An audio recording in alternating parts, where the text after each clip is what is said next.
तस्वीर जो है वो साफ हो चुकी है सर। एनडीए को प्रचंड बहुमत एक तरीके से कह सकते हैं, कैसे देखते हैं आप इसको? ये बिहार की जनता की जीत है और इसमें नीतीश कुमार जैसे नेतृत्व को और सुदृढ़ करके और उसमें विकास के डबल इंजन की सरकार, तो जनता ये जानती थी कि जब डबल इंजन की सरकार है और यहाँ इतना विकास हो रहा है और आगे का भविष्य भी हमारा सुनिश्चित होगा, इसलिए उन्होंने ये दिया। महिलाएं जो पहले से जानती थी कि जैसे ही इनकी सरकार जाएगी शराबबंदी खत्म होगी, एक सबसे बड़ा खतरा। दूसरा, सुरक्षा का मामला, महिलाओं जो पहले 20 साल पहले जो स्थितियां थी, कहीं ना कहीं वो आगे के लोगों को भी पता था कि वैसी स्थितियां फिर से हो सकती हैं और महिलाएं फिर असुरक्षित हो सकती है, आम जन फिर से असुरक्षित हो सकते हैं। जो बिजनेस और जो भी चीजें आगे बढ़े, आज इकोनॉमी में आप देखेंगे कि 11% का जो ग्रोथ रेट है वो बिहार जो है सबसे तेजी से बढ़ता हुआ राज्य है आर्थिक रूप से। तो वो कैसे हासिल हुआ? और जो कोई रिसोर्स नहीं था नीतीश कुमार जी के पास, आज इतना बड़ा बजट है बिहार के पास और एक पूरा दृष्टिकोण है कि कैसे आगे विकास को रखा जाए। तो ये जो सुनिश्चित करता है, और भागीदारी, जब आप देखते हैं पर्सपेक्टिव चेंज होता है, जो आप जाति के पर्सपेक्टिव से लेके आ रहे थे मुस्लिम यादव इस तरह के, और कहाँ अब जो है आप देखिए कि महिला और युवा, मतलब ये कहा जाए कि पहले जाति की पॉलिटिक्स थी लेकिन नीतीश कुमार ने जेंडर पॉलिटिक्स करके अपनी तरफ महिलाओं कर लिया। देखिए, नीतीश कुमार जो है वो महिलाओं के लिए बहुत पहले से, मतलब महिलाओं का वोट उनकी तरफ जाता रहा है। नीतीश कुमार ही वो थे जिन्होंने देश में पहली बार पंचायत में 50% आरक्षण जो महिलाओं को दिया है। इसके अलावा तमाम योजनाएं उन्होंने चलाई हैं, जैसा गिरिराज जी बता भी रहे थे कि बच्ची के स्कूल जाने से लेकर के उसकी शादी तक तमाम योजनाएं चलती हैं और ये पिछले 20 सालों से चल रहा है। तो उसका एक बहुत बड़ा फायदा मिला। महिलाओं का जो वोट लगातार जुड़ा हुआ नीतीश कुमार के साथ, वो जुड़ा हुआ है। और नीतीश कुमार ने एक विकास पुरुष की जो छवि स्थापित की है, जो उन्होंने अपने नाम के साथ जोड़ा है, वो छवि बरकरार रही है।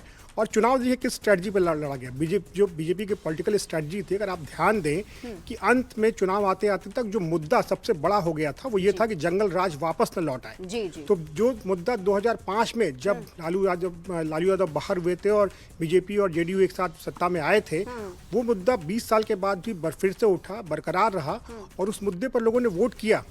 तेजस्वी यादव की जो जिस बुरी तरह हार हो रही है, ये दिखा रहा है कि युवाओं का उन पर विश्वास नहीं है, महिलाओं का उन पर विश्वास नहीं। मतलब तेजस्वी यादव जो है उनको कह सकते हैं जो एक बैगेज उनके साथ चल रहा है, उसका खामियाजा भुगतना पड़ रहा है उनको। देखिए, तेजस्वी यादव कहीं ना कहीं उनका जो थॉट है मिसप्लेस लग रहा है, वो कनेक्ट नहीं कर पाए, वो उनका कोई कनेक्शन नहीं था। मैं आपको मैं एक बात बताऊंगा।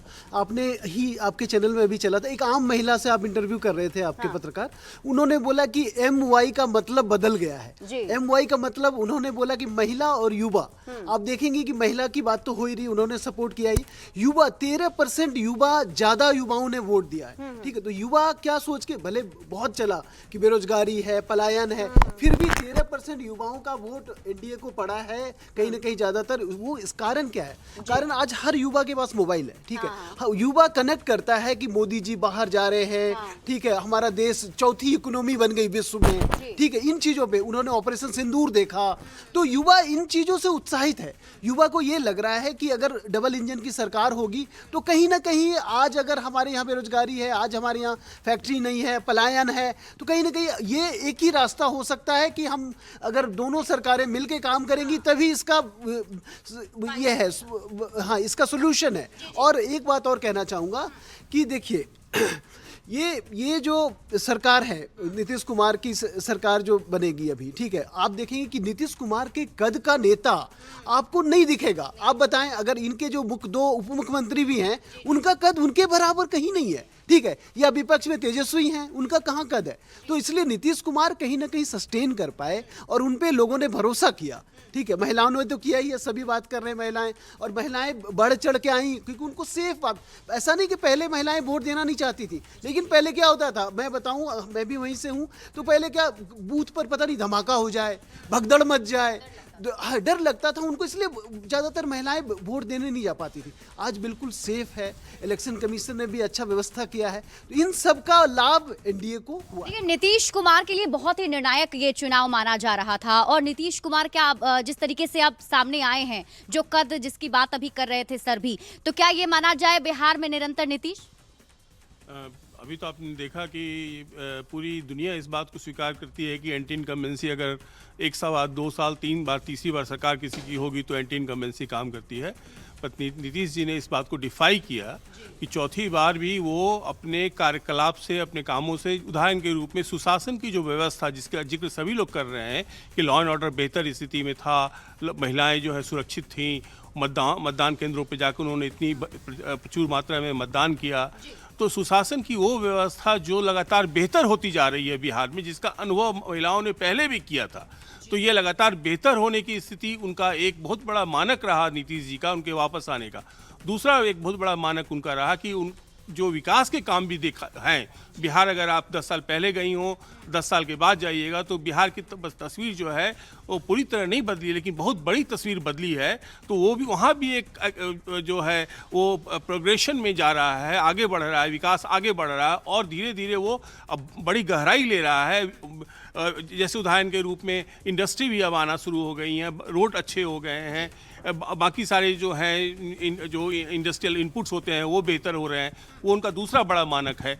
तीसरा जो मानक उनका जो एक बड़ा महत्वपूर्ण मानक है जो दूसरों में नहीं था, जो महागठबंधन में नहीं था, कि भ्रष्टाचार का कोई भी आरोप 20 साल में किसी ने नीतीश जी के ऊपर नहीं लगाया, लेकिन जब दूसरे किसी भी दल को आप उठा के देखेंगे या बाकी सारी चीजें, बिल्कुल देखिए एक स्वच्छ छवि जो है नीतीश कुमार की रही है। इसी बीच जितन राम मांझी कुछ कह रहे हैं, दर्शकों को सुनाते हैं। पहले बुद्ध का कॉरिडोर हो या फिर इंडस्ट्रियल कॉरिडोर हो, फिर इंडस्ट्रियल पार्क का मामला है, ये सारी बातें ऐसी आई जिससे समझ में आया जनता को कि इनसे बढ़िया कोई नहीं कर सकता। और दूसरी तरफ भ्रामक बातें कह करके, उलूल जुलूल बात कह करके जो व्यवहारिक नहीं था, विश्वसनीय नहीं था, तेजस्वी जी वगैरह लोगों ने लोगों को बरगलाना चाहा, भ्रम में डालना चाहा, तो पार्लियामेंट के चुनाव में कुछ भ्रम में लोग पड़ गए थे। लेकिन इस बार एकदम दिमाग में बात थी कि भ्रम में नहीं पड़ना है, इन लोग सिर्फ बोलते हैं,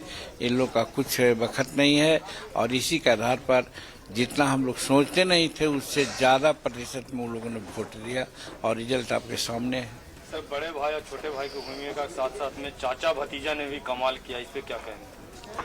अब देखिए, रिलेशन का जहाँ तक सवाल है, चाचा भतीजा का बात है या भाई भाई का मामला है, ये सब अलग बात है। जो जैसा काम करता है, जो जैसा गठबंधन में रहता है, उसके अनुसार उसको परिणति मिलती है, चाहे जिस रिलेशन का हो। तो इसलिए बहुत कुछ इस पर कहना नहीं है। सर, चिराग आप दोनों का स्ट्राइक रेट अच्छा है, तो क्या लगता है कि मंत्रिमंडल में उप मुख्यमंत्री को लेकर? अब मंत्रिमंडल और